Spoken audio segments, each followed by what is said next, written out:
नमस्कार, आओ मिलकर सीखे चैनल पर आपका हार्दिक स्वागत है।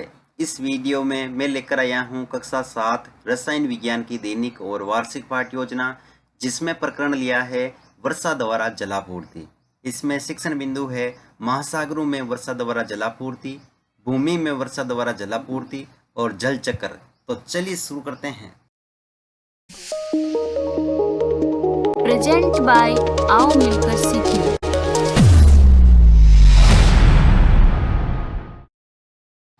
सर्वप्रथम लिखेंगे विद्यालय का नाम जहां पर आप ये लेसन प्रस्तुत करेंगे। कक्षा 7 विषय रसायन विज्ञान प्रकरण वर्षा द्वारा जलापूर्ति। यहाँ पर दिनांक कालांश समयावधि 30 मिनट। फिर टेबल ड्रॉ करके एक तरफ लिखेंगे शिक्षण उद्देश्य, दूसरी तरफ अपेक्षित व्यवहारगत परिवर्तन। शिक्षण उद्देश्य में पहला लिखेंगे ज्ञानात्मक। इसमें लिखना है छात्र वर्षा द्वारा जलापूर्ति से संबंधित तथ्यों का प्रत्यास्मरण कर सकेंगे। छात्र वर्षा द्वारा जलापूर्ति से संबंधित तथ्यों का प्रत्याविज्ञान कर सकेंगे।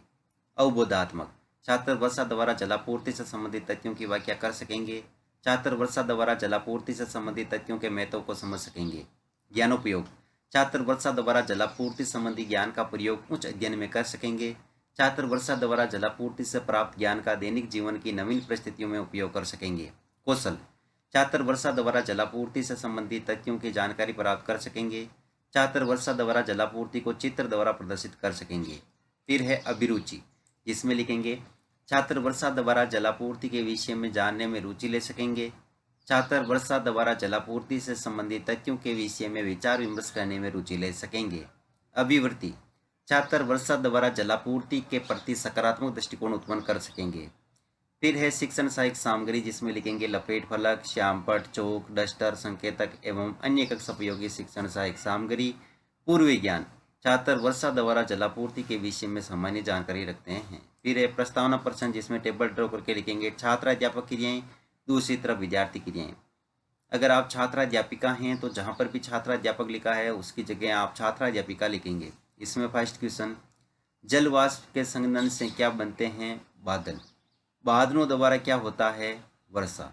वर्षा द्वारा किसकी आपूर्ति होती है? जल की। जल की आपूर्ति वर्षा द्वारा किस प्रकार होती है? समस्यात्मक प्रश्न। उद्देश्य कथन में लिखेंगे आज हम वर्षा द्वारा जलापूर्ति के विषय में विस्तार पूर्वक अध्ययन करेंगे। फिर है प्रस्तुतिकरण, जिसमें टेबल ड्रॉ करके लिखेंगे शिक्षण बिंदु, छात्राध्यापक क्रियाएं, विद्यार्थी क्रियाएं, विधि पर विधि और श्यामपट सार। इसमें पहला शिक्षण बिंदु है महासागरों में वर्षा द्वारा जलापूर्ति। इसमें विकासात्मक प्रश्न में फर्स्ट क्वेश्चन, पृथ्वी पर खारे जल के स्रोत कौन से हैं? सागर व महासागर। सागर व महासागर आकार में कैसे होते हैं? विशाल। विशाल जल स्रोत में वर्षा द्वारा जलापूर्ति किस प्रकार होती है? निरुत्तर। यहाँ पर विधि प्रविधि में प्रश्नोत्तर विधि। फिर है छात्राध्यापक कथन, जिसमें लिखेंगे वर्षा तथा हिम के रूप में भूमि पर गिरा अधिकांश जल अंततः महासागरों में वापस चला जाता है। पर्वतों से हिम पिघलकर जल बनती है जो पहाड़ों से झरनों व नदियों के रूप में नीचे गिरता है। वहीं वर्षा का जल नदियों व झरनों के रूप में बहता है। अधिकांश नदियां भूमि पर लंबी दूरी तय करती है और अंततः किसी समुद्र या महासागर में गिर जाती है। इस प्रकार हिम तथा वर्षा द्वारा महासागरों में जलापूर्ति होती है। विद्यार्थी के लिए हम लिखेंगे विद्यार्थी ध्यानपूर्वक सुनेंगे तथा मुख्य बिंदुओं को अपनी अभ्यास पुस्तिका में लिखेंगे। विधि में व्याख्यान विधि और श्यामपट सार में लिखेंगे अधिकांश नदियां वर्षा द्वारा जल प्राप्त करती है।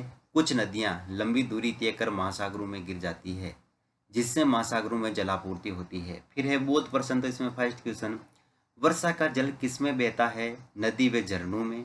नदियां कहाँ जाकर गिरती है? महासागर में। विधि पर विधि में प्रश्नोत्तर पर विधि। अगला यहाँ पर शिक्षण बिंदु है भूमि में वर्षा द्वारा जलापूर्ति। इसमें विकासात्मक प्रश्न में फर्स्ट क्वेश्चन, भूमि पर क्या उगते हैं? पेड़ पौधे। पेड़ पौधे जल कहाँ से प्राप्त करते हैं? भूमि से। भूमि में वर्षा द्वारा जलापूर्ति किस प्रकार होती है? निरुत्तर। यहाँ पर विधि पर विधि में प्रश्नोत्तर विधि। फिर छात्राध्यापक कथन, इसमें लिखेंगे वर्षा के जल का कुछ भाग भूमि द्वारा सोख लिया जाता है और मृदा में विलुप्त हुआ प्रतीत होता है। इस प्रकार का कुछ भाग वाष्पन तथा वाष्पोत्सर्जन द्वारा वापस वायु में चला जाता है। शेष जल धीरे धीरे भूमि के नीचे रिसता रहता है। इसे भौम जल कहते हैं।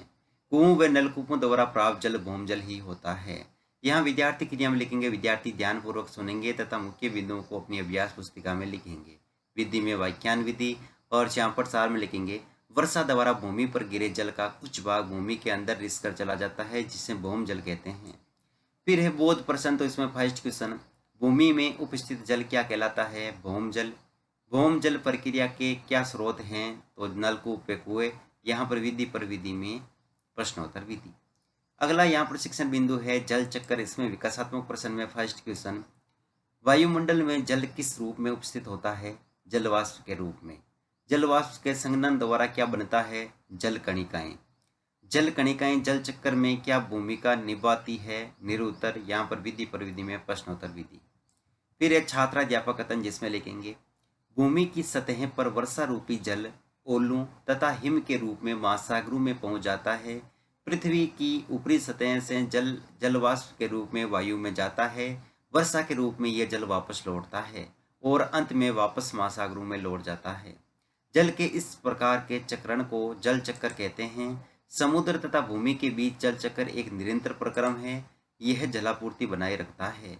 फिर यहाँ पर दोस्तों जल चक्कर से संबंधित चित्र लगाएंगे और विद्यार्थी क्रिया में लिखेंगे। विद्यार्थी ध्यानपूर्वक सुनेंगे। विधि में वाक्यान विधि और श्यामपट सार में लिखेंगे महासागरों तथा जलीय भागों के बीच जल के चक्रण को जल चक्कर कहते हैं। इससे पृथ्वी पर जलापूर्ति बनी रहती है। फिर है बोध प्रश्न, तो इसमें फर्स्ट क्वेश्चन, जल के चक्रण को क्या कहते हैं? जल चक्कर। जल चक्कर क्यों आवश्यक है? जलापूर्ति हेतु। यहाँ पर विधि पर विधि में प्रश्नोत्तर पर विधि। फिर है मूल्यांकन प्रश्न, इसमें फर्स्ट क्वेश्चन, वर्षा द्वारा किसकी आपूर्ति होती है? जल की, मिट्टी की, गैसों की, सभी की। अगला क्वेश्चन है भौम जल में उपस्थित होता है भूमि या तालाब। भौम जल की आपूर्ति वर्षा द्वारा होती है, सत्य या असत्य। महासागरों में वर्षा द्वारा जलापूर्ति किस प्रकार होती है? भौम जल पर टिप्पणी लिखिए और गृह कार्य में लिखेंगे जल चक्कर किसे कहते हैं समझाइए। अंत में पर्यवेक्षक टिप्पणी।